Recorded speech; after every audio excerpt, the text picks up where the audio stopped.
Hi friend, आपका अपना channel SMITI zone में स्वागत है। मैं सुदर्शन कुमार आप लोगों को प्रतिरोध पर तापमान के प्रभाव के बारे में बताएंगे। पिछले क्लास में हम आप लोगों को प्रतिरोध किन किन बातों पर निर्भर करता है इनकी चर्चा हो चुकी है। आज चलिए हम लोग देखते हैं कि प्रतिरोध पर तापमान का क्या प्रभाव पड़ता है। इसको क्रम से देखते हैं हम लोग कि effect of temperature of resistance. Clear? चलिए इसको क्रम से हम लोग देख लेते हैं कि सपोज कीजिए कि हमने क्या किया है कि एक लाइन ड्रॉ किया है ये एक्स एक्सिस पे और दूसरा लाइन क्या है ये वाई एक्सिस पे। क्लियर है? प्रतिरोध को मैंने वाई एक्सिस पे रखा है जबकि तापमान को हमने एक्स एक्सिस पे रखे हैं। अब देखिए यहाँ पे देखिए कि ये लाइन देखिए आप, ये वाई एक्सिस से ये लाइन क्या लिखा हुआ है, ऋणात्मक ताप गुणांक, यानी अचालक एवं अर्धचालक के लिए। फिर आप देखिए इधर से देखिए ये क्या नज़र आ रहा है, बढ़ता हुआ नज़र आ रहा है। ये लाइन आपको बढ़ता हुआ नज़र आ रहा है जबकि ये लाइन आप देखिए प्रतिरोध और तापमान के बीच में घटता हुआ नज़र आ रहा है। जैसे जैसे आप तापमान बढ़ा रहे हैं, ये बढ़ाएं, शुरू में तो बहुत ज़्यादा था, फिर देखिए तापमान को बढ़ाते चले गए तो इसका क्या देख रहे हैं, प्रतिरोध घट रहा है। ठीक है? जबकि इसमें देखिए एक ऐसा ग्राफ है जिसमें बढ़ता हुआ नज़र आ रहा है, दूसरे में घटता हुआ नज़र आ रहा है, और एक ऐसा तीसरा ग्राफ है जिसमें क्या है, कांस्टेंट है। इसी को क्रम से हम चर्चा करेंगे जो हर एक एग्जाम के व्यू से काफ़ी इम्पोर्टेंट है। क्लियर? चाहे वो ईयरली वाले स्टूडेंट हो, चाहे वो फर्स्ट ईयर के स्टूडेंट हो, या कोई सेकेंड ईयर वाले स्टूडेंट भी अगर इस वीडियो को देख रहे हो, या कोई कंपटीशन की तैयारी करने वाले स्टूडेंट भी इनको देख रहे हो इस वीडियो को, वो भी आपके लिए काफ़ी महत्वपूर्ण है। अब चलिए हम यहाँ पे effect of temperature of resistance के बारे में देख रहे हैं। तो मान लीजिए कोई भी धातु है, धातु के प्रतिरोध का ताप गुणांक क्या होता है, धनात्मक होता है। ये याद रखिएगा, धातु के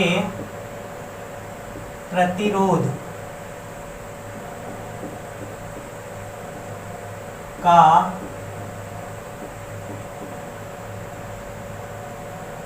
ताप गुणांक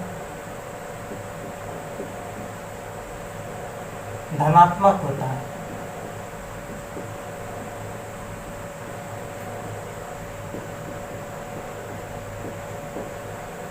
अर्थात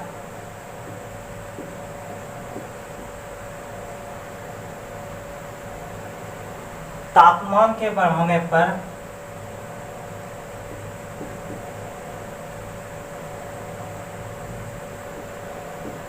तापमान के बढ़ने पर धातु का प्रतिरोध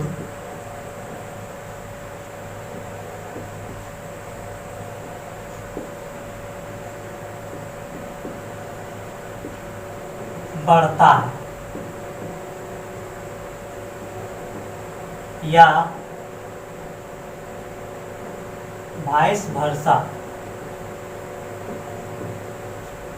इसको समझ लीजिए, धातु के अंतर्गत कोई भी चालक पदार्थ आएगा और उस चालक पदार्थ का क्या कर रहे हैं, चालक पदार्थ का प्रतिरोध का ताप गुणांक धनात्मक होता है। इसका ताप गुणांक आप याद रखिएगा कि ताप गुणांक क्या होता है कि अगर प्रति डिग्री सेंटीग्रेड किसी भी चालक तार का प्रतिरोध अगर 1 डिग्री सेंटीग्रेड बढ़ा रहे हैं, ठीक है, किसी भी चालक तार का टेम्परेचर या तापमान 1 डिग्री सेंटीग्रेड बढ़ाया जाए तो उसके प्रतिरोध में कितना परिवर्तन देखने को मिलता है, इसी को हम लोग कहते हैं ताप गुणांक। फिर से सुन लीजिए, किसी चालक तार का टेम्परेचर यदि 1 डिग्री बढ़ाया जाए तो उसके प्रतिरोध में कितना परिवर्तन देखने को मिलता है, या उसके प्रतिरोध में होने वाले परिवर्तन को ही हम लोग ताप गुणांक कहते हैं। तो ताप गुणांक जो भी चालक होता है, चालक का ताप गुणांक धनात्मक होता है, चालक के प्रतिरोध का ताप गुणांक धनात्मक होता है। इसका कहने का मतलब ये है कि अगर प्रतिरोध कोई भी धातु का या कोई भी चालक का अगर हम तापमान बढ़ाएंगे तो उसका प्रतिरोध भी बढ़ेगा, धनात्मक का वही अर्थ होता है। या अगर हम उसका प्रतिरोध घटा रहे हैं तो तापमान भी घटेगा। क्लियर? इसमें यही निष्कर्ष निकल के आया कि धातु के प्रतिरोध का ताप गुणांक धनात्मक होता है। धनात्मक होने का मतलब ये है कि अगर आप T मतलब हुआ टेम्परेचर, टेम्परेचर यदि आप बढ़ा रहे हैं तो आपका प्रतिरोध भी बढ़ेगा। ठीक है, ये दूसरा, या आप ये कह सकते हैं कि अगर टेम्परेचर हम घटा रहे हैं तो ये प्रतिरोध भी मेरा घटेगा। कोई भी चालक या धातु, तो कोई भी चालक आप इसमें ले सकते हैं। चालक में आपका आ गया कॉपर, यहाँ तक में दिक्कत? क्लियर? आगे चलते हैं। मेरा कहने का मतलब, अगर देखिए यहाँ टेम्परेचर हम बढ़ाएं, टेम्परेचर अभी देखिए 1 डिग्री सेंटीग्रेड की है, तो प्रतिरोध मान लीजिए यहाँ पे 2 ओम है। फिर देखिए यहाँ 2 डिग्री सेंटीग्रेड दिए तो यहाँ प्रतिरोध देखिए 4 ओम है यहाँ पे। तो ये देखिए क्या हो रहा है, इधर से आप यहाँ गए तो यहाँ पे आया ये वाला ये हिस्सा, फिर ये 2 पे चलिए तो ये देखिए ये 4 पे आया। तो आप क्या देख रहे हैं, बढ़ रहा है। तो बढ़ने का मतलब ये होता है धनात्मक। तो आप तापमान बढ़ा रहे हैं तो उसका प्रतिरोध भी आपको बढ़ता नजर आ रहा है। किस में? धातु के केस में। तो आप हमेशा याद रखिएगा, किसी भी धातु का तापमान यदि बढ़ाएंगे, धातु के प्रतिरोध का तापमान बढ़ाया जाता है तो उसका प्रतिरोध भी क्या होता है? बढ़ता है। ठीक है, धातु के टेम्परेचर अगर बढ़ाएंगे तो उसका प्रतिरोध भी बढ़ेगा। क्लियर? तापमान के बढ़ने पर धातु का प्रतिरोध बढ़ता है, यदि हम घटाएंगे तो घटेगा, यानी उसके प्रोपोर्शनल में चलेगा। अब चलिए, अगर आप प्रतिरोध बढ़ा रहे हैं, तापमान बढ़ा रहे हैं, प्रतिरोध बढ़ा, और इसमें एक और क्या पॉसिबिलिटी हो सकता है, अगर तापमान को हम बढ़ा रहे हैं तो प्रतिरोध बढ़ रहा है, तो इसका अर्थ है उसका चालकता घटेगा कि नहीं? क्योंकि ये चालकता को आगे हम अभी चर्चा करेंगे। चालकता को हम G से डिनोट करते हैं। G = होता है 1/R। ठीक है, और इसका मात्रक हम जानते हैं महो होता है, या सीमेन, या हम इसको कहते हैं सीमेन, इसको S से डिनोट करते हैं। अब देखिए, तो हम इसका अर्थ हम ऐसा लिख सकते हैं क्या, R = लिखेंगे 1/G। क्लियर? आप क्या किए थे, टेम्परेचर बढ़ाए थे तो प्रतिरोध बढ़ा। जब देखिए टेम्परेचर बढ़ा रहा है, प्रतिरोध बढ़ रहा है, तो इसका अर्थ है कि क्या होगा, G घटेगा। यानी हम ये कह सकते हैं कि टेम्परेचर बढ़ा रहे हैं तो प्रतिरोध मेरा बढ़ रहा है। तो हम ये कहेंगे ना कि G, देखिए R का उल्टा है G, तो G मेरा क्या होगा, घटेगा। याद रखिएगा। उसी तरह मान लीजिए आप टेम्परेचर को क्या कर रहे हैं, घटा रहे हैं, तो प्रतिरोध भी घटेगा। जब प्रतिरोध घटेगा तो G का मान क्या होगा, चालकता बढ़ जाएगा। ये भी काफी इम्पोर्टेंट है एग्जाम के व्यू से। क्लियर हो गया? चालकता भी समझ में आ गया कि प्रतिरोध का विलोम होता है, उल्टा होता है। यानी प्रतिरोध का काम क्या है, धारा को बहने से रोकेगा, अपोज करेगा। चालकता का क्या काम होगा, उसका उल्टा, चालक तार में धारा को प्रवाहित होने देगा। अब चलिए ये तो एक धातु का हो गया, धातु के प्रतिरोध का ताप गुणांक धनात्मक होगा। देख लीजिए ये वाला लाइन, हमेशा ये समझ लीजिएगा ये धातु है, धातु के अंतर्गत ये चालक आता है। दूसरा चलिए एक क्लियर हो गया इधर से। दूसरा पॉइंट पे चलिए, दूसरा पॉइंट हम देते हैं कि मान लीजिए मिश्र धातु दी, मिश्र धातु, मिश्र धातु के प्रतिरोध का रोध का ताप गुणांक, ताप गुणांक 0 होता है।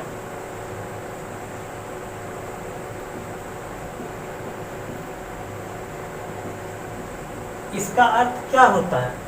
अर्थात हम यह कह सकते हैं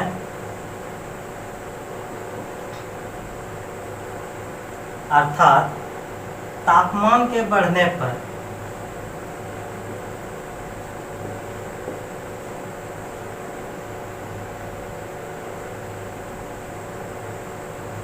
प्रतिरोध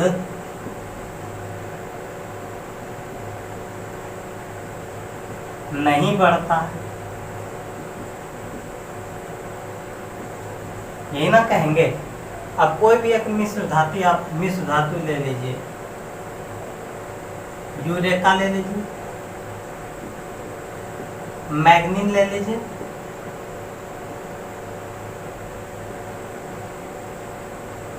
पीटीसी और भी बहुत सारा होता है। यानी ये मैग्नीन और यूरेका का क्या होता है, प्रतिरोध बहुत ज़्यादा होता है, ठीक है, ये याद रखिएगा।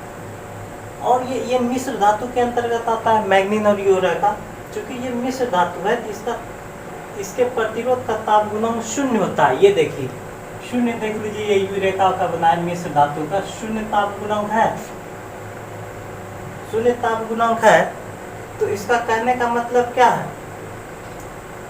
ताप के बढ़ने पर प्रतिरोध नहीं बढ़ेगा। क्लियर? यूरेका का। अब चलिए दूसरा देखते हैं। उसके बाद हम चलते हैं एक अचालक एवं अर्धचालक का। अचालक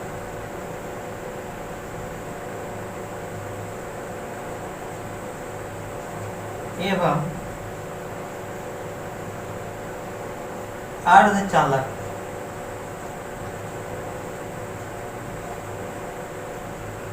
वो चालक एवं अर्धचालक के प्रतिरोध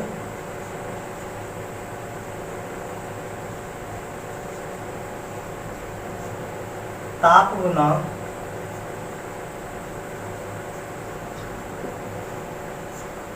क्या होता है, ऋणात्मक होता है।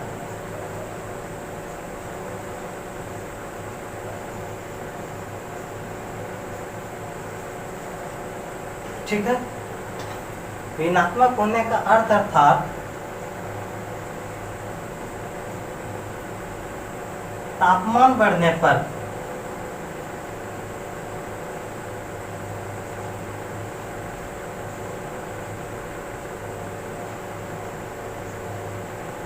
प्रतिरोध क्या होगा, घटता है। या इसी को हम कह सकते हैं वाइस वर्सा।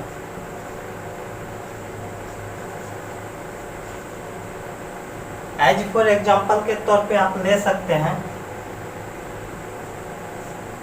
क्या लीजिएगा, कार्बन ले लीजिए,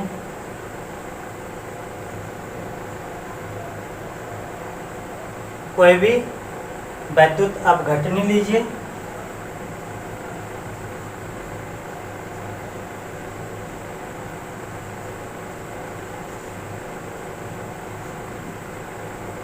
ठीक है, ट्रांजिस्टर ले लीजिए,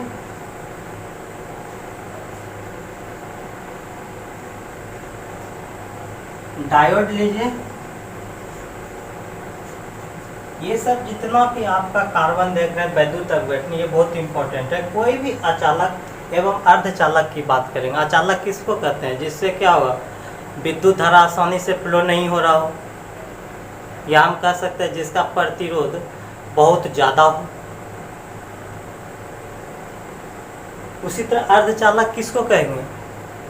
जो चालक और अचालक के बीच में हो, जिसकी चालकता जिसकी चालकता चालक और अचालक के बीच में हो, उसी को कहेंगे अर्धचालक। तो इसका ताप गुणांक रखिएगा याद कि ऋणात्मक होता है। ऋणात्मक कहने का मतलब क्या कि अगर हम तापमान को बढ़ा रहे हैं, देखिए तापमान को हम बढ़ा रहे हैं, ये वाला देखिए तापमान को बढ़ाते चले गए, एक ऐसा सिचुएशन आया, देखिए इसका प्रतिरोध क्या हुआ, घट गया। पहले शुरू में देखिए प्रतिरोध कहाँ था, फिर देखिए तापमान को बढ़ाते चले गए। इस तरह एक ऐसा सिचुएशन आ रहा है कि ये घट रहा है। तो ये याद रखिएगा कि तापमान के बढ़ने पर प्रतिरोध घटता है। ठीक है, इसका अर्थ ये है कि हम ये कह सकते हैं कि इसमें कि अगर मान लीजिए आप ये T मतलब तापमान है, तापमान को बढ़ा दिए तो इसका प्रतिरोध क्या होगा, घट जाएगा। या आप क्या कीजिए, टेम्परेचर को यदि घटा दीजिए तो इसका प्रतिरोध क्या हो जाएगा, बढ़ जाएगा। क्लियर? इसमें अचालक और अर्धचालक के केस ताप गुणांक का मात्रक क्या होता है, या ताप गुणांक का फॉर्मूला क्या होगा, वो भी काफ़ी इम्पोर्टेंट है, उसको देखते हैं। ताप गुणांक,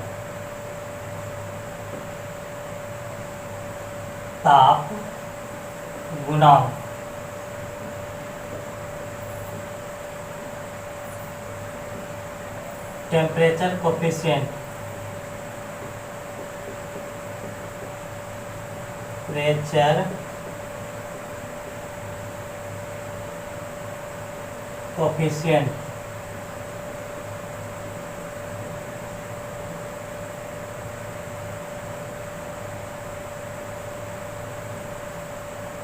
टेम्परेचर कोफिशिएंट को देखते हैं कि ताप गुणांक इसका क्या होगा। अभी हम ताप गुणांक का परिभाषा आपको बताएं। क्या किसी भी चालक तार का तापमान यदि 1 डिग्री सेंटीग्रेड बढ़ाया जाए तो उसके प्रतिरोध में होने वाले परिवर्तन को ही हम लोग ताप गुणांक कहते हैं। अब चलिए मान लेते हैं कि 0 डिग्री सेंटीग्रेड पे प्रतिरोध क्या होगा, R0। 0 डिग्री सेंटीग्रेड पे प्रतिरोध R0 है, और यहाँ पे इसका ताप गुणांक क्या है, 0 डिग्री सेंटीग्रेड पे ही अल्फा है। अल्फा को हम लोग कहते हैं चालक का ताप गुणांक। ये जो अल्फा लिखे हैं, ये अल्फा का अर्थ होता है यहाँ पे चालक का ताप गुणांक, चालक का ताप गुणांक। ठीक है, ये अल्फा लिखे हुए। अब चलिए फिर हम निकालना है हमको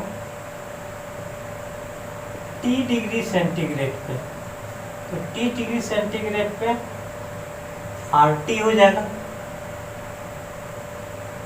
ठीक है, 0 डिग्री सेंटीग्रेड पे रेसिस्टेंस दिया हुआ है, फिर 0 डिग्री पे ही अल्फा का मान दिया हुआ है, तो कहेगा T डिग्री सेंटीग्रेड में मतलब 20 डिग्री पे 50 डिग्री पे प्रतिरोध का मान निकाल लिए।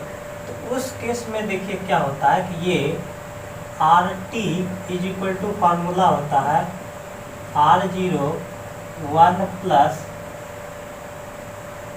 अल्फा T, ये होता है।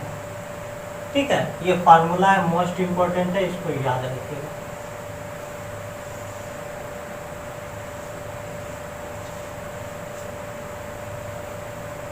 अब ये अल्फा किसको कहते हैं, ये चालक का ताप गुणांक, यही अल्फा को हम सूचित करते हैं चालक के ताप गुणांक को। तो अल्फा इज इक्वल टू निकाल लीजिए, जब इससे निकालिएगा आप अल्फा, तो अल्फा इज इक्वल टू आएगा आपका, अल्फा का आएगा यहाँ पे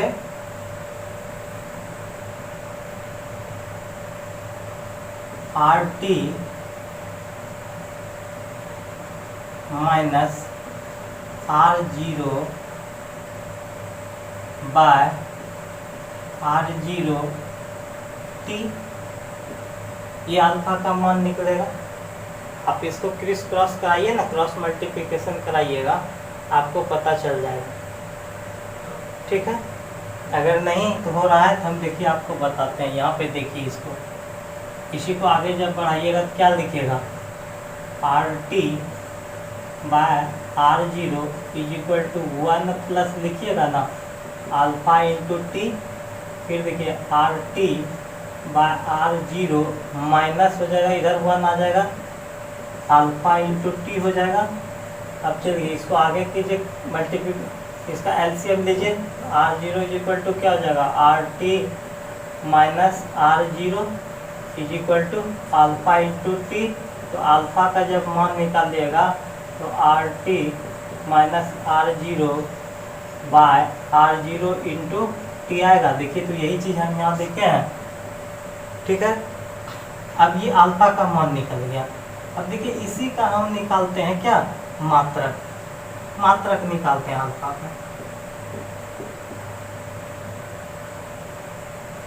मात्रक क्या होगा अल्फा का, देखिए ये डेल्टा टी है, RT माइनस R0 है, प्रतिरोध हो गया, ये ओम हो गया, बटे ओम।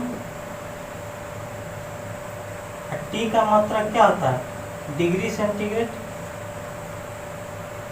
ठीक है, ये मात्रक हो गया, ये याद रखिएगा इसका मात्रक। एक मात्रक ये होगा, दूसरा मात्रक क्या होगा, देखिए दूसरा मात्रक ये होगा, ये अल्फा, ये ओम ओम कट जाएगा, तो वो ओम ओम ओम कट गया, तो दूसरा मात्रक क्या लिख सकते हैं हम इसको, 1 बटे डिग्री सेंटीग्रेड। ठीक है, तो ये दूसरा मात्रक हो गया। दोनों में से कोई भी, अगर ये भी लिखा हुआ है, ये भी लिखा हुआ है तो सही है। अधिकांश आजकल ये दे देता है, ये वाला मात्रक। क्लियर। अब चलिए हम लोग थोड़ा सा देखते हैं आप लोगों के लिए कि विभव,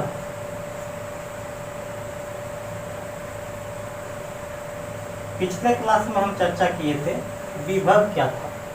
देखे थे एकांक धनावेश को अनंत से किसी बिंदु तक लाने में किए गए कार्य को विभव कहते थे। एक दूसरा परिभाषा आप लोग जानिए विभव में। मान लीजिए ये वस्तु है, ये क्या मेरा वस्तु है,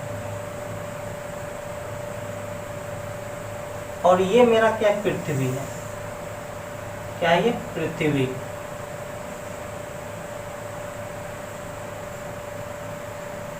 अगर वस्तु से पृथ्वी की ओर अगर धारा बह रहा हो, धारा यानी करंट, करंट कैसे फ्लो हो रहा हो, वस्तु से पृथ्वी की ओर, तब इसका क्या होगा, पोटेंशियल यानी विभव क्या होगा, तब इसका विभव आपका क्या होगा, पॉजिटिव होगा यानी धनात्मक होगा। क्लियर।